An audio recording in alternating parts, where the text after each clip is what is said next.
First of all, I think your analysis was very straight-lined. History doesn't run in a straight line. Kid, you cannot tell your neighbor he is stealing ducks when you are stealing funds. As High Commissioner, I was wrong. As Charandas Prasad, I reacted naturally how any person would have. I did not come here for that kind of abuse. I did not come here for that kind of abuse. If you're going to go down that road, I'll walk off. But it's all okay once they're talking. If they were talking, I could not have been here today. You got ADHD. I got nothing. Calm down. I think I've done enough in terms of taking our team out of trouble from losing. Tomorrow, Taylor. That's good. I'm reading the script now, and the first person that comes to my mind to play a detective, Yes, but the an Guyanese erratic Mikhail detective, is Mikhail Rodriguez. Why an African slap an Indian? Why a man and slap a woman? No, how you deal with that? You deal with that. We must encourage platforms like this because it brings together different people and allows for discussions to take place in our country on a multiplicity of fundamental issues. Kingdom, you apologizing for something you think I did is wrong. I don't want you to do that, and you should not have done that.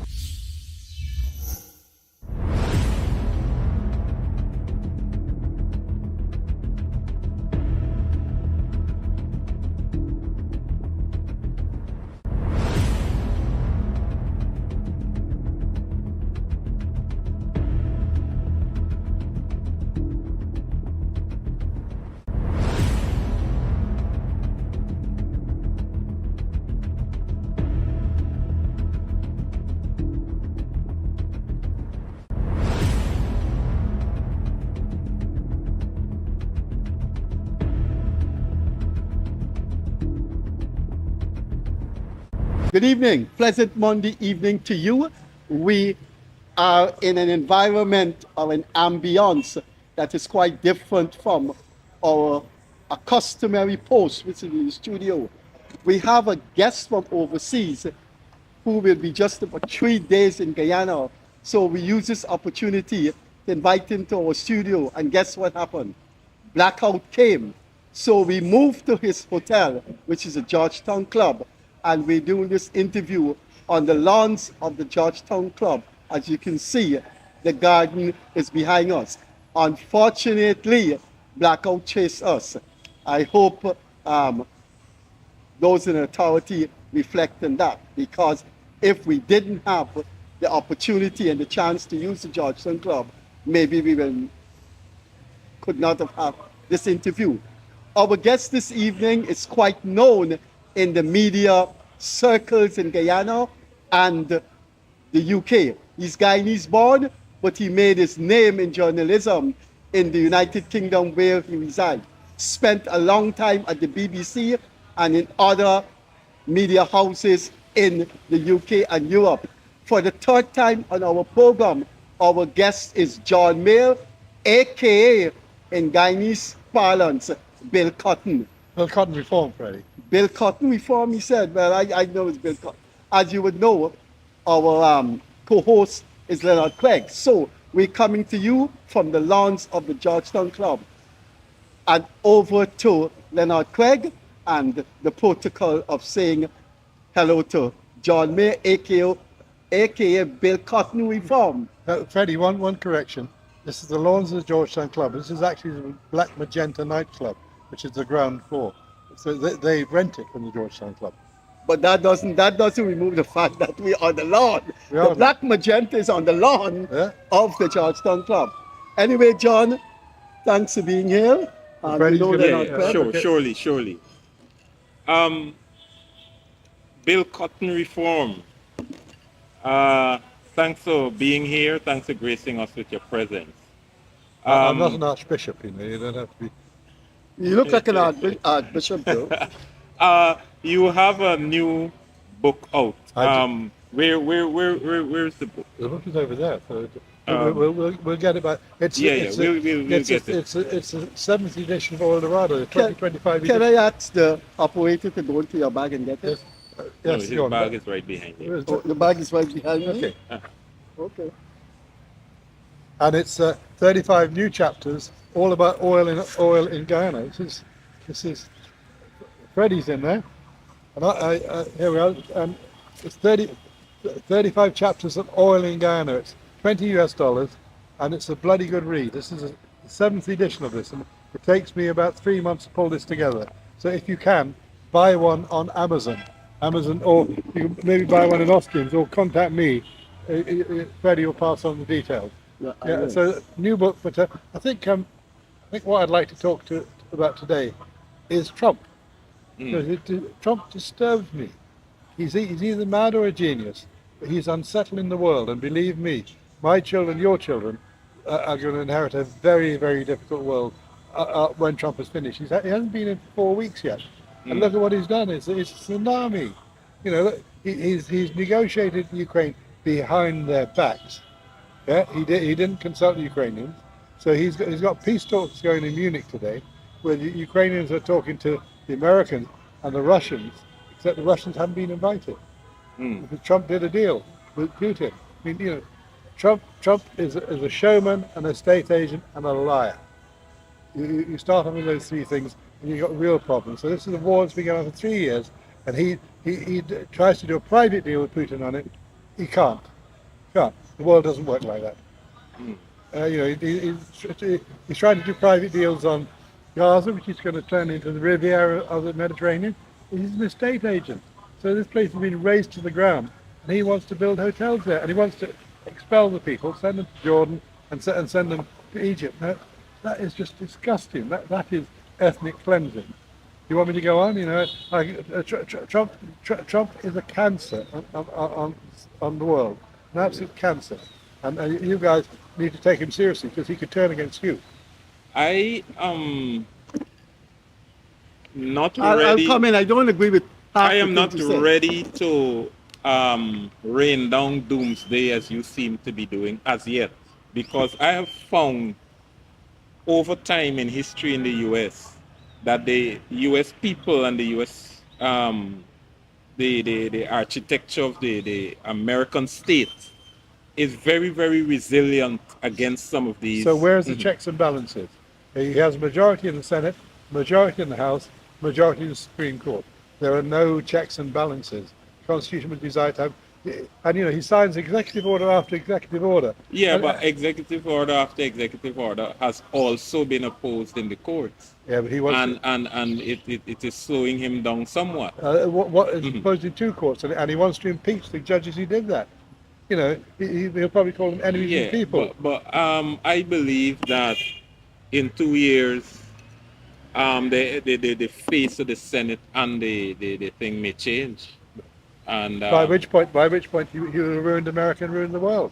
He is. Look, I mean, he's going to have tariffs against Britain, tariffs against the EU. This is the 1930s. Anybody with a little sense of history knows that this all happened in the 19th. And also, all right, he was elected. So was Hitler. So is Modi being elected. You know, dictators can be elected, and then they become dictators. And look, watch out, Guyana, because Trump likes to drill. He's close to Chevron. Chevron are in Venezuela. Chevron will be here when the Hess deal goes through. So he could well turn on you guys. Look, my perspective on Trump is that he is a complex man, and in this complexity, there's a little bit that everyone around the world, for their own selfish reason, sees positively in him. And coming to that sounds mumbo jumbo, but it's not. You started out by zeroing on Trump's foreign policy. Well, that's but you said about the Ukraine thing, etc. And then you went on to domestic policy. And that is where the complexity lies. I think his exercise of power in the United States is problematic and will become problematic. But he has a foreign policy which, because of his political, his lack of political evolution has a positive side to it.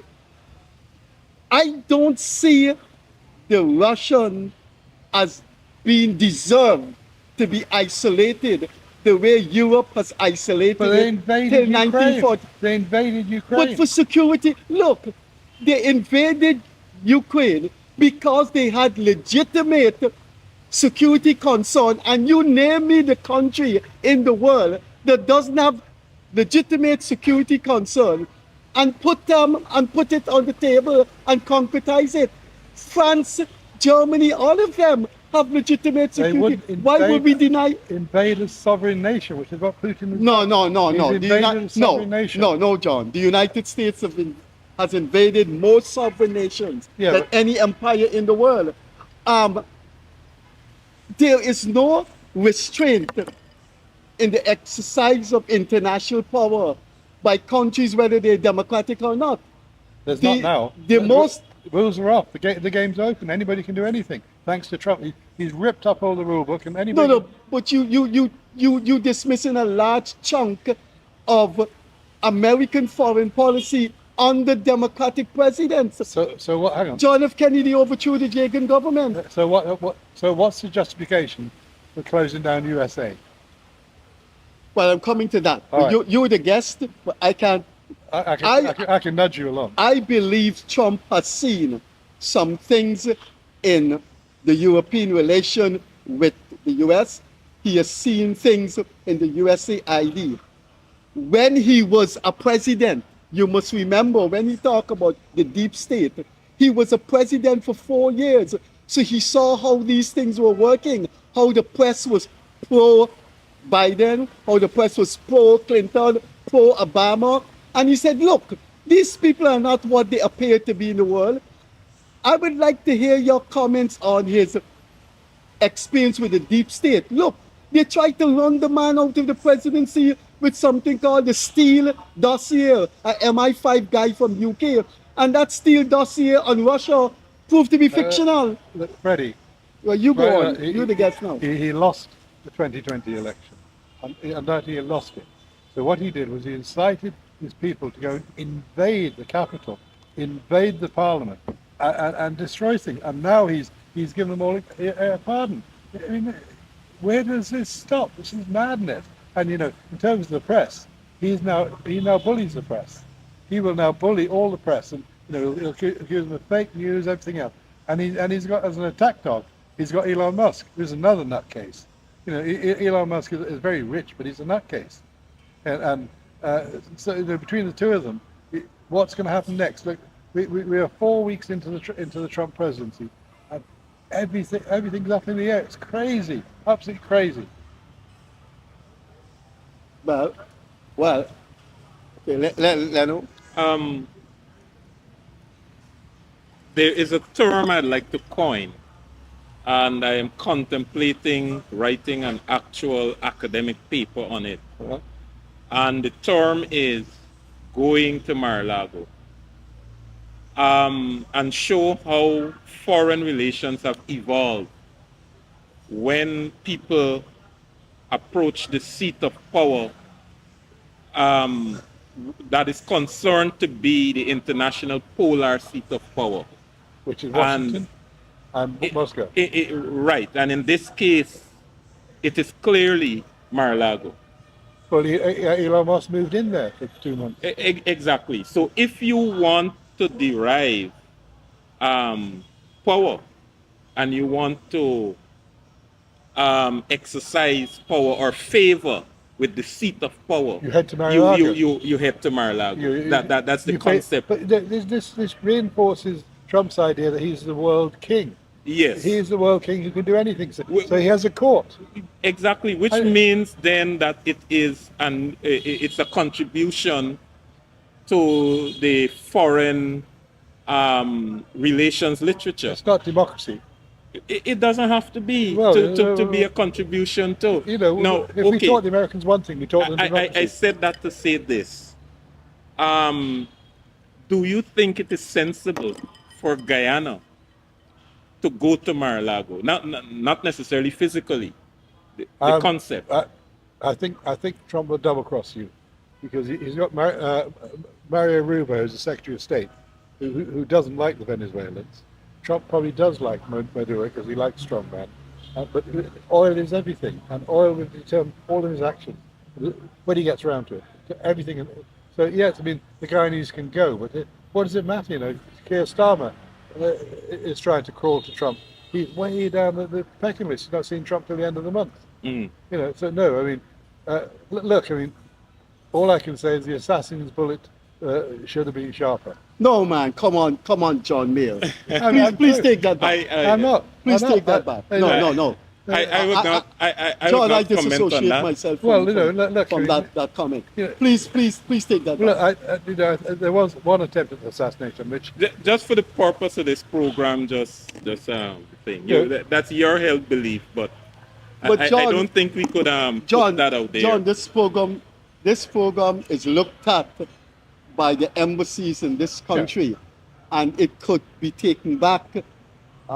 An embassy in this country sent one of these programs to the foreign ministry in Jordan. The foreign ministry contacted the intelligence agency in Jordan, and the guest was in some trouble.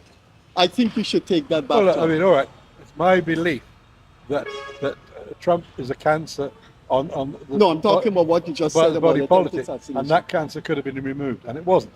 And you know, That's splitting hairs, man. That's splitting hairs. it might be, but no, yeah, but the world has to do something about Trump. The EU has already yesterday. Well, you write for the Daily Mail in London. I do. If this program get out there, I wouldn't mind. Yesterday, the EU said that Ukraine has to be a member of NATO. And Trump's defense minister, this man who used to appear on Fox News, says no way. He can't tell Europe who's to be in NATO. NATO is about protecting Europe. Yeah, and it has the greater voting power. but from 1945, they subordinated themselves to American hegemony. What do you expect? Look, your prime minister. Well, sorry, I withdraw the word "your" because you're very independent-minded. I better say the British prime minister. I voted for He gave a talk at the Lord Mayor banquet in London in December, and he said we will not choose sides if the EU and America start to fight. We have had a special relationship historically throughout the decades with the US.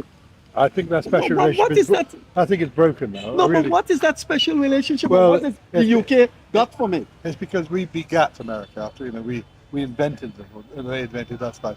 So we've always sort of had a special. And actually, I mean, Trump, remember, owns 2 golf courses in the UK, and has trodden over people locally on that.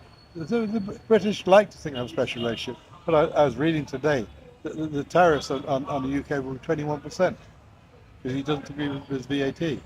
The UK is going to be no special case, and Europe will be no special case. But believe me, the Europeans and Britain will get together to defend Ukraine, because they have. But why should they defend Ukraine? Because they haven't defended Gaza. The EU heads, including Britain, went to meet a criminal like Netanyahu. Well, they've been sending bombs since October the 7th, 2023 to Gaza. Who cares about Ukraine? Gaza is not on the continent of Europe, as far as I know. But then it's security interests we're talking about then. Yeah, so why should Russia get their own that's what security NATO interests? is about. NATO is about protecting Europe, stopping the Third World War. You know, if you ever met anybody who's lived through a world war, you'll know they don't want to live through another one. And NATO is about that. The EU is about that as well. It stops the Third World War, and which is why Britain was stupid to leave the EU. That's another argument. But you know, Russia had no justification for invading Ukraine. Absolutely they didn't none. have legitimate security interests? No. Why should Ukraine be a part of NATO on the doorsteps of Russia? Because other countries are, you know, up in the north, some of the former Soviet territories are members of NATO as well. You know, that's the reality of real politics. Not as close as Really? UK. No. But before Poland is, for example. I want to emphasize, and I want to ask you why, in a world of global competition and balance of power and international insecurity, Russia should not have the right the security interests too. Because Germany didn't have the right in 1939 and in 1938 to invade neighboring countries. Russia should never have the right. And by the way, I think Israel has behaved disgustingly in Gaza, but we all have to be quite careful, because if you say that, you're accused of being anti-Semitic. Israel has flattened Gaza, which is unconscionable. You can't defend it. And to then think of moving the people out, which is what Trump wants to do, to cleanse them out and send them to Egypt and Jordan. You just think, which planet is he on? I don't support the idea that Russia has the right to invade Ukraine because of the security concern they have. I think Russia, the security concerns are legitimate, but going as far as invading a country, taking away territory, A sovereign country. and a sovereign country that is, and taking away territory and put it under military control. And not only that, the people who live there do not want to be ruled by Russia. No, that's not true. Russia took parts of Ukraine that are Russian. But that is in the past. The Crimea. They speak Russian, they're Russian culture. Well, that's because of the Soviet Union. Of course they But speak a Russian. lot of countries around there speak Russian along with their No, other no, language. that's a Russian. That's a Russian. No, thing. no, it's not. No, it's not. Russian speaking people doesn't mean Russia must own the people. In the old Ukraine. I don't agree with the invasion, but I think the encouragement of Ukraine. I think that pro-Moscow man in the Ukraine, that coup was staged by the West. And I think the West, Which pro-Moscow man? There was that soldier man that they killed. there was no, he wasn't killed. He's in exile in Russia. Before this president, the former president of Ukraine, in which there was a mass uprising against him, and he ran over to Russia. But let's look at this. The genesis of what is happening in Ukraine, and I hate to go on, I'm going to shut up now. I think lies in Bill Clinton's approval of the extension of NATO. A big empire falls. NATO then becomes irrelevant, but you're extending it. Anyway, John, this is your program. Oh, your program. No, you're the guest. You go on. No, look, you go on. There is no justification for invading a sovereign nation. Full stop. Full stop, yeah. We had that in Europe in the 1930s, and it led to a big world war, and we will never tolerate it again. Full stop. But I mean, Russia doesn't have an empire. But let's move on a little bit. Trump and giving up AID. Thanks to you here in Guyana. You know what? The Chinese will come in. Every place where AID was, the Chinese will come in and offer aid or Belton Road Initiative. Belton Road. They'll come in and they'll fill the gap. So, and you don't think that's positive? You don't? No. We as a post-colonial country should accept China? Why not? A new empire. Well, why you term it a new empire? No, why it can't be a hand of friendship? You don't believe. You don't believe that, Freddie. I believe that. I'm telling you. Do you think the Chinese are totally altruistic? I don't think they're altruistic. I think they view us with a lens that is substantially different from how our colonial masters view us, including the U.S. Do you think so? But why we shouldn't have China as the new global power, John? What's wrong with China? China already have a share of your oil anyways, because they bought into it. So if they come 5%. How much? 5. 15. 15, okay. Yeah, but if they come to you and they say, look... But why are you against China being the new kid on the block in the international system? I'm against all empires.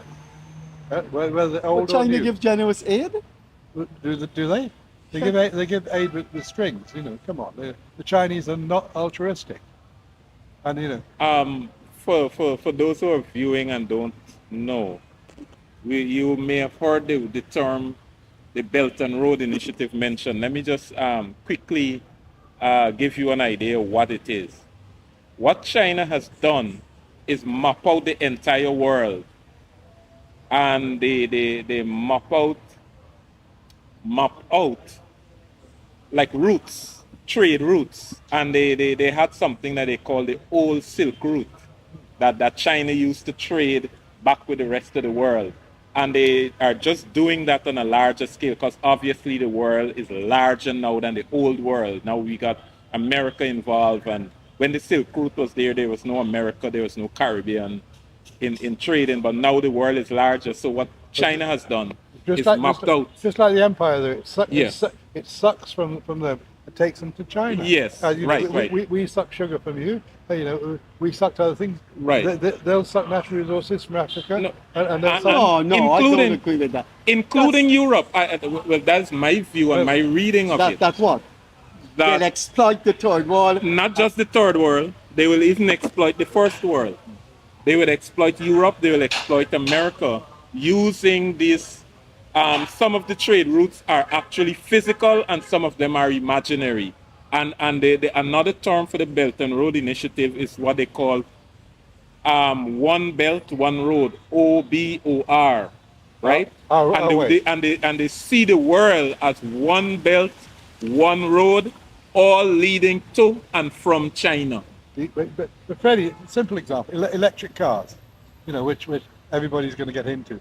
The Chinese produce them, but they produce them at a cost and export them to Europe at a cost, which makes it uneconomic for Europe to make electric cars. Yeah. Electric car industry in Europe is stillborn. It can't move because the Chinese are dumping their electric cars in Europe and cleaning up. Is that good? Why is contextually, why shouldn't China be welcome as an investor in the third world? We had the Americans since 1945. What has the third world got from the United States? You had the Brits since the 17th century. Do you want some new imperialists? You want some new imperialists? Go ahead. But isn't there some serious cultural and historical differences between the two hegemons? Have you been to China? No. He studied there. I've been there lots, and believe me, China is dependent on raw materials from the third world and dependent on a pliant population. The Chinese Communist Party rules on the basis they give people some goodies and they'll support them. And the Chinese Communist Party is rigid. Believe me, I don't you agree with that? China.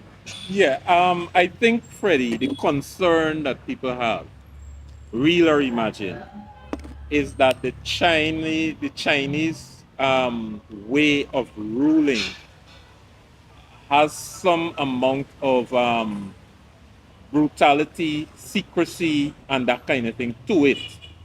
Again, I'm using the term real or imagined. But I lived in China for a few years, and what I see are a people that appear to be much more happy about how they go about their daily life. At least far more happy than Americans. A typical American, the amount of road rage, the amount of guns and so on the trains, and you can't, and so on. You don't feel that in China. You feel it's bread and circuses though, because as long as they're getting an apartment, a car, or a bicycle and food, they're happy, which they didn't get in the old regime. Right. So are people in Europe. What? No, I am not saying that it is. I am not making a judgment call on it, saying it is bad or good.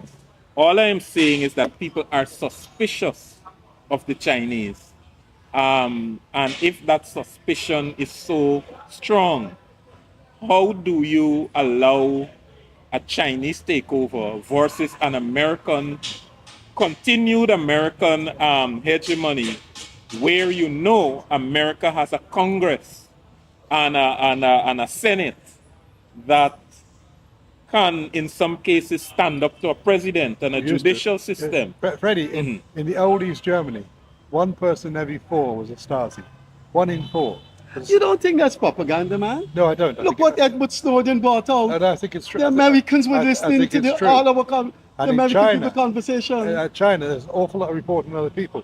And Leonard will know that in Chinese universities, you only rise if you're a member of the CPC. You don't. If you're not, you don't rise. I heard that. The US, you only rise if your family is illegal. 51% of the resources of the US is controlled by 5%. It's shades of difference. China has lots of billionaires, remember, Freddie, as well, who've grown up under communists. So no, the Chinese way of life doesn't have a lot to recommend it to me. I mean, I can't speak for Leonard. But do you want to be part of a new empire?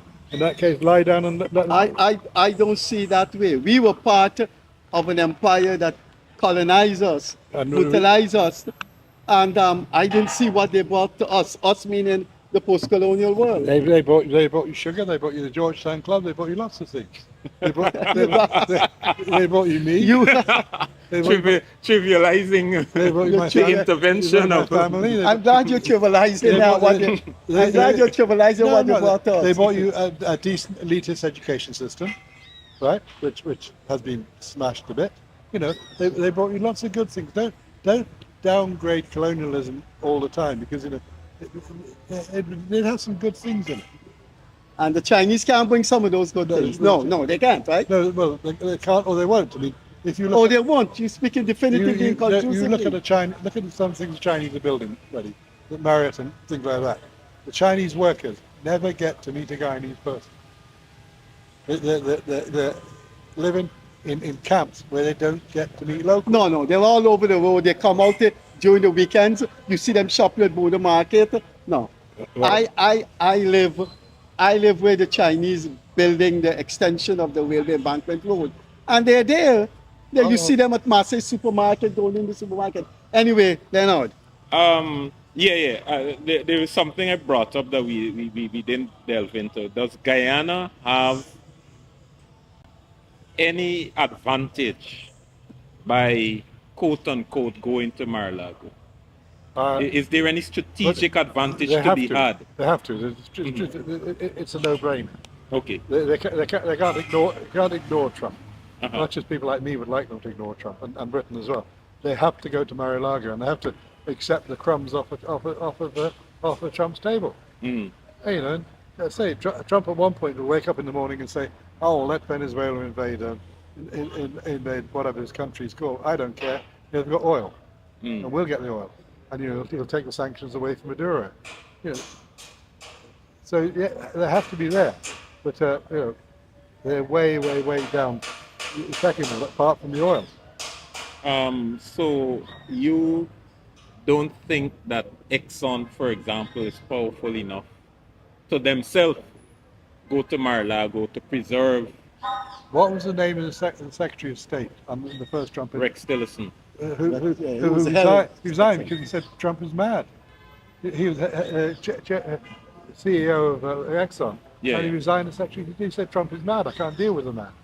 So Trump will follow commerce, of course, because that's his nature. But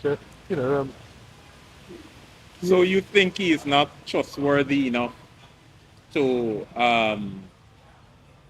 fashion your foreign policy in such a way that he's a genius or he's a madman? You decide. You decide which one. Why he can't I be think both? he's a madman. Why he can't be both? Well, No, for example, let me give you an example. Hitler was a genius or a madman. Let me give you an example. There is indeed a Chinese takeover of Panama, not a physical, everyday management takeover. The canal zone, they're taking it over. Of the canal. Yeah. And Trump is simply saying that we'll come back and just take this thing if you don't dilute Chinese influence. And it's already Panama has come out to the Belt and Road Initiative, and they're not participating anymore. I think he has gotten his objective. Isn't that genius? I don't know. Is Canada genius? Is annexing Canada? Is annexing Greenland genius? I don't think that's genius. That's bullyism. I don't think he wants. No. Hear the genius in it. I don't think he even wants to annex Canada. Hear what I see is the genius in it. Yeah. Not that. Since the Second World War, there has been the United States government, the United States presidency has shared a parallel power with the military-industrial complex. And that body, that invisible parallel power, has determined the shape of the world and determined the shape of American politics. And Trump went face to face with it. And he said, no, I am the president, you can't do this to me. And he lost. Freddie. He lost. Now he's back. He's saying, I am going to change that deep state. That is what I see the geniuses in. There is a deep state in the US. Most third world sociologists and political scientists will tell you that. America used to have moral authority in the world. It no longer has. No. Trump has destroyed. John. Trump has destroyed. John, I would say I disagree with that 100%. The American moral authority was America's authority was imposed on the world without the world moral being in front of it. That country has invaded more country than any empire. That country has an invisible government called the CIA that the president don't know what they're doing. The CIA, which Trump has put a madman in charge of, and the FBI, a man who doesn't believe in the CIA, put him in charge of it. And you know, his defense minister is a former cage fighter who used to present on Fox News. But what's... Well, you know, come on. But John, you can have a guy from Harvard in the American government and he's just as destructive as the cage fighter.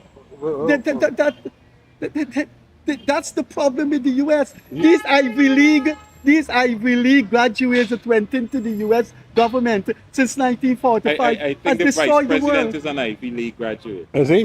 He's an idiot. And look the things what he's saying. He's an idiot. But John, I think we have to straighten out this interview and let you take the front seat. I know, I'm delighted. This has been a very good discussion. I mean, right, one which you don't have too often in Guyana, about important international issues. And I'm sure Guyana has more than a few Trumpites here. One thing I'd like us to talk about before we go though, because of your book about oil, Oil Dorado and stuff like that, and you having edited the book, and this is the 7th edition. And the 7th edition at that. Trump's position on drill baby drill. Yes. How do you see that affecting Guyana's oil production and in the future? Drill is the end of the idea of climate change. People who believe that climate change will change behavior, forget it. Because Trump doesn't believe that. How will it affect Guyana? He believes what Exxon believes, which is drill, baby, drill. Get the oil out. And I'm not opposed to that idea. 20 years of drill, baby, drill. Yeah. But what I'm saying, Exxon is an American company. Yes. I'm not sure how much of our oil goes to America. None, very little. Most of it goes to Europe. Right. But also America, one of Trump's idea is to sell oil to Europe. Yeah. He is even fantasizing with an idea of running a pipeline straight into Europe to replace the Russian pipeline. And you say he's not mad? No, the point I'm making is, if Trump does that, what happens to Guyana? Do we still... No. Guyana's oil will always be... There will always be a route for... Okay. Well, it's half the cost of production of the oil price. Remember that. It's very profitable. And whilst the oil doesn't go to America, the profits go to America. Exxon is making immense profit for Guyana. This is their greatest play. So, I mean, the idea of Trump having an oil pipeline across the Atlantic, I mean, if you didn't think he was mad before then, think again now. But just go in a circle. By having a conversation with Putin, Putin now thinks he's won because he's been legitimized. Europe hasn't spoken to Putin for 3 years. He's banned from every forum. And that was not good. I think it was bloody good. You should have engaged him. No, it's bloody good. But I want to come back to something that when ministers and other people look at this program, if they're not looking at it live, people look at the program after. You have informed Leonard and I that you have been refused accreditation by Ms. Fariza Hanif to the oil conference, right? I'm shocked. Shocked and bemused. You have been accredited for the past 3 years at this conference. 3 or 4 this years. Is your 7th edition of this book. If Miss Fariza Hanif is looking at this program, if the chairman of that body is looking at this program, if Miss Kiana Wilberg, who's in charge of the energy conference, why would you not want to accredit a man who has produced 7 editions of the theme of oil in Guyana? That doesn't make sense. I would hope after this program that it catch on and Miss Fariza Hanif and Kiana Wilberg are asked, and the chairman, why would you not want a man who have written 7 books on oil in Guyana not to be accredited? Leonard, what is that? What is that? How do you account for that? I don't know, and also I think you write for the Daily Mail in the UK. I do, and I write for Stabat News sometimes here and other people. Right, and so for me it doesn't make sense, but we would probably have to investigate. Why they're very afraid of journalists. They're happy to have Guyanese journalists who write it down and the press release. They're very afraid of people who will ask questions. And a good journalist asks. Well, we don't live in that kind of Boinomite country anymore. Oh, yeah, but your journalists live in that kind of frame of mind. If Miss Fariza and Kiana Wilberg and the chairman and no, that can't go right. Please accredit Mr. John Mair. Please accredit him because the man has produced 7 books. I think Canada's black gold 10 years after first oil. How could you look at a man producing 7 of this and tell him he cannot be accredited to your conference? So even if he is not attached to an organization or a newspaper, this is his attachment. Yes. This is his attachment. I think, yeah. That's my product. 7 editions. Probably in the region of 200 authors have written in 7 editions. All from a whole range of people. I don't share your views on Putin, but I will invite you back here to talk about Putin and criticize Putin. Right, good. Well, how could they? This is serious. This has to be reversed. And I'm asking the authorities to reverse this. The man has been accredited 3 times. What has happened this time? 4 times. 4 times. What has happened this time? John, continue. Right. Okay. Well, I'll be there on Tuesday, standing outside the gates. I'll be outside the tent, to quote Lyndon Johnson, pissing in. I'd like to be inside the tent, pissing out. Before the program started, Leonard called Kiana Wilberg. She's supposed to reply. I called Kiana Wilberg. I called Fariza Hanif. It says this phone has been temporarily suspended, which means I don't know her other cell number, because as the PRO for the energy conference, she will have a cell number because people will be calling her all the time. Kiana Wilberg has to reply. Let's hope by Tuesday morning she replied to him. I hope they reply to me. They got all my details, and I've written them now since last Monday 4 or 5 times. Written and said, what's the reason for this? And I've actually had a letter from the city editor of Daily Mail saying this man is a respected writer on energy in Guyana. Please accredit him. Did you get any better than that? Something is wrong there. That is why I support Orphan Ali. I am going to vote for Orphan Ali, but I keep telling people on these programs, I don't understand my country. I don't know if I ever will. Well, if you what could you do at the energy conference? What could you do that would be hair-raising and it upset the conference and the conference loses its objective? What can it do? Perhaps when we finish this program, Leonard, you'll ring Guyana again and see if she's got an answer for you.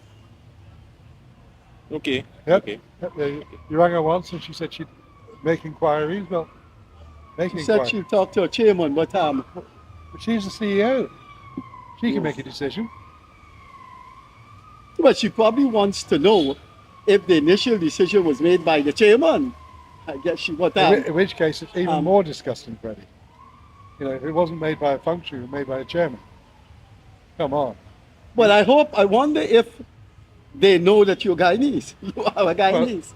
I wonder if they think you're something. I would hope so, but you never You're know. born here and grew up here. I did. And, You are a Guyanese. I come here very frequently, as you know, Do you? and I'm proud of being. I'm proud of the oil industry in this country. You know, and I don't spend my life attacking it, you know, which some people do. You're a friend of the oil industry. No. I actually think oil is good for Guyana. I don't mean I'm a lackey to Exxon. I'm going to call Keith Starmer and ask him to intervene on this thing, man. Keir Starmer, he's too busy. He's about to lose his chancellor, who's been found to be fiddling the expenses. So he's the chancellor of the Exchequer. It's not Yvette Cooper? No. Reeves. Oh no, yeah. Rachel Reeves. BBC investigated her expenses and found she was fiddling, so she's a goner. But be careful before the lady sues you. No. There's a lot of British press at the moment about it. You know, this is BBC who looked at her expenses and said they didn't quite stack up when she was working in a bank. So I think she'll be gone by the weekend. Really? Well, look, Really? Britain is brutal. There's a very brutal tabloid newspaper culture. You know, if somebody, of course. If somebody transgresses, Run by Rupert Murdoch. well, no, run by other people. They get their legs chopped off. And Guyana should be, you should be much harder on ministers than you are. You know, if a minister transgresses, tell them so. You crossed the line. You shouldn't be a minister. And you don't.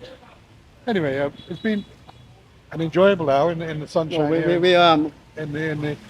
We still got 10 minutes more to Have go. we? God. It's been flying. What is there anything you want to say before I go on to Modi?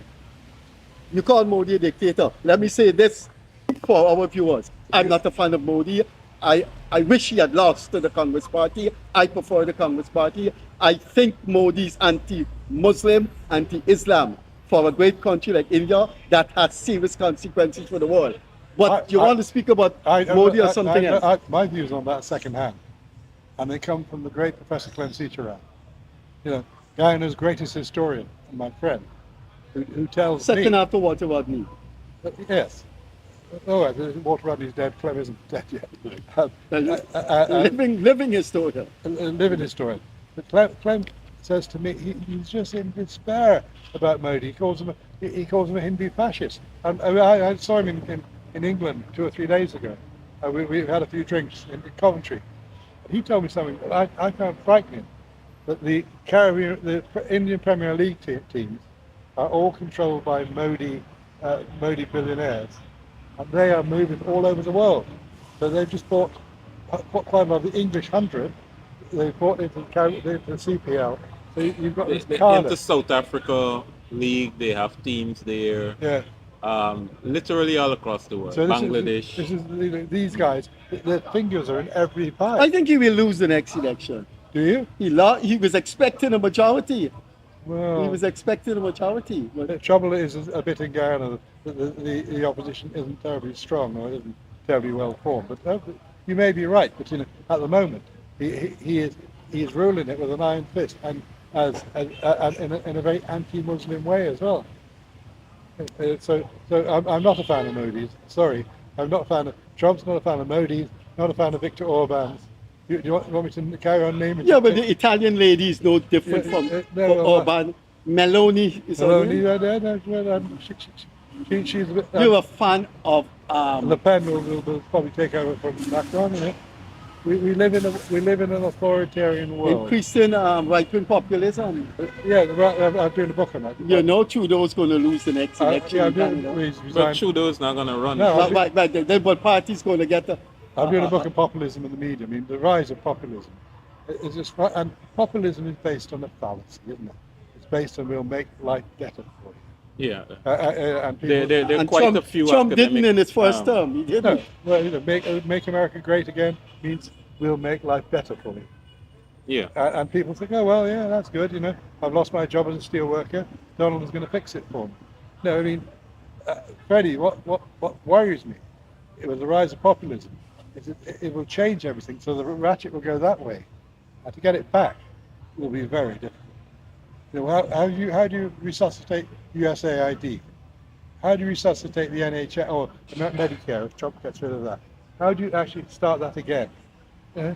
Now, the one that's going to be most difficult, I believe, is if he got rid of the Department of Education. I think that's going. I think, He's getting rid of the research function, isn't he? Where they test out things. I think the danger too is he's going to ignore court decisions and implement what he wants to. Which you ignore court decisions the last 4 years anyway. Yes, he will. He'll just say these people are enemies of the people. I'm not going to pay the slightest attention to them, nor should you. And if they want, let them take me to the Supreme Court where he's got a built-in majority. So, as I said, what checks and balances have gone in America. There's no checks and balances. But that is true. We are alarmed. Many people in America are alarmed. But Trump said he's going to do that. Vote for me and I'll do it. Yeah. So don't you think people deserve to live under? Did you see his 26-year-old press secretary the other day? Have you seen one of her press conferences? She's 26, and her answer to everything is 77 million people voted for President Trump, so he's doing what 77 million people wanted. And she also, watch one of her press. She also says President Trump didn't consult me on that. She's not the vice president. Nobody's elected her. She's talking. She's 26 with the Trump curls. You think, what world are we living in? Let me ask you this straight. You're very, very experienced. Let me ask you this question straightly. Sure, I'll answer any question. Can the U.S. survive when he's finished? Yes, it'll survive. It's a very different country, a very bad, nasty country. Where people are. There'll be a plane coming to Guyana sooner or later with illegal immigrants. It'll be a country which has no soul to it. The soul is gone. If you act that nastily from the centre, then people act like that face to face. They'll kill a Mexican or two. Why not? So where is the source of positivism, positivity, nowhere, optimism coming from? True, Liberal is going to lose in.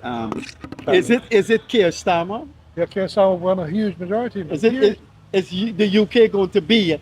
Could be. The UK, South Africa, going to be the shining light in the world. The Caribbean. We got some good prime ministers. You notice that Trump has turned against South Africa since he's had Elon Musk.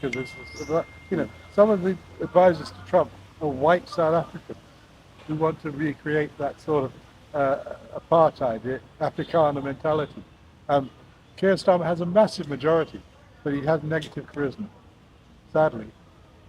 So he's got another 4 years, but he is subject to massive attacks from the right-wing press, day after day after day. But he'll survive. But will he do anything? He's probably too afraid to do that.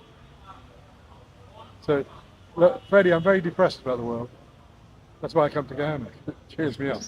Chop, nice. Look, we're filming this thing in the sun. We're under the mango tree. Happy to know you're not depressed about Guyana. Well, I know, I'm not. No. I think only in one instance. They have refused them accreditation to the upcoming conference. Yes, that's right. We're going to try to get that reversed. Leonard got some contacts. Guyana is on the right road. It's getting enormous amounts of money from oil. It is spending it, which is wrong. The purpose of the wealth fund is as a savings fund, as it is in Norway. Last year, Guyana spent 96% of the things coming into the wealth. That is wrong. You tell me about I don't agree with that. Bridges and roads, eh? I don't agree with that. Here why. I think for our first 10 years of actual pumping oil, it's our 10th anniversary of forced oil. Yes. But our 4.5 or somewhere there of actually pumping oil. 2019 was the first oil. Yeah, that was forced oil. No, it was found in 2015. 2019 was the first oil. So good. 6 years. 6 years. All right, good. I believe for another 4 years we should spend literally 90%. And should the Norwegians do that as well? They didn't do it. No, but before they established their wealth fund, they were 20 years into producing oil. Well, no, I mean, look, simple husbandry.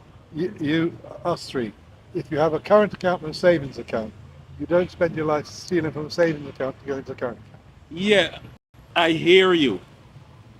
But a country that is new on the oil block should rapidly develop its physical infrastructure. I believe that. Bridges and roads. You have to, otherwise you would have a population rich in money and still walking in dirt and things like that. And we still have if we continue along that trajectory as you're advocating, I think you think the way we use the road is mad now. Imagine if we don't build out certain roads, we're going to be killing each other. Or find a way of restricting cars and car use, which Guyanese, the traffic is a metaphor for Guyana, madness. Not everybody can handle a car. You should actually find a way of developing public transport. You don't have that. And also, you need to find people and find them again for bad traffic behavior, and they'll learn. True, but most countries that have advanced rapidly after finding oil, it is the government spending that has transformed those countries. And I believe that Guyana is not spending nearly enough on physical infrastructure. We need to transform. For example, I actually have a criticism. I see they're building some new police stations apart from the one at Brickdam. And they're breaking down a wooden hut and building back a concrete hut. And for me, school next door, which was burnt down. What's it called on the corner? Christchurch. That burnt down, rebuilt. Is it any better?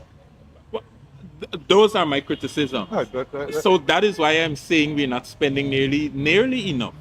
Well, John, the operator. Right. I think we should build more massive. I think we've had our hour, Freddie. Massive operator structures. Signal to us over time. We have 1 minute more to come. All right. If you want to buy this book, it's available on Amazon US. It's $20 US, but it's worth every penny of that. I have a chapter in it. Freddie has a chapter in it. It took a bit of a squeeze to get it out of him. Yeah. I promise this next time. I will give me adequate notice. I'll give you 2 weeks next time, Freddie. Give me about a month. A month. No, but before we go, you keep an interest in Guyana. What the election results will be like. I don't know. I'm not a fortune teller. From what I can see, anybody can predict something. Oh, yeah, you don't have opinion polls in this country, So everybody. But from what I can see, and it's only me, the president, the current president, is very much a people person. I've seen him work crowds, and he works them very well. And everybody knows Airfam. So I can't see any reason for him not to win. And remember, he's got money, and there will be another cash handout before the election. This is just the first one. They've got money, and they've got him, so he should win. But who knows? Politics is the funny. Nobody thought Starmer would get 412 seats in the Commons. Okay, John. Look, when are you coming again? Never, Freddie. This is my last visit. No. Look me in the eyes and say yes. He's joking. I'm 75 this year. I'm hobbling on a stick. No. I'm going to see you in another couple of months, right? No. I'll come to next year's oil conference, accredited. Yeah, you have to be accredited. We were interviewing the man who has produced 7 editions of this book. Guyanese born, prominent UK journalist, John Mair, aka in the Guyana media, Bill Cotton Reform. And you know why it's called Bill Cotton Reform? Why it's called Bill Cotton? When the PNC changed their name. I changed my name. Okay, we got to go. We're on the lawns of the Georgetown Club in Camp Street because blackout chased us from our studio. And John is staying at the Georgetown Hospital. So come and kill me. So, who's going to come and kill? So, thanks for being with us.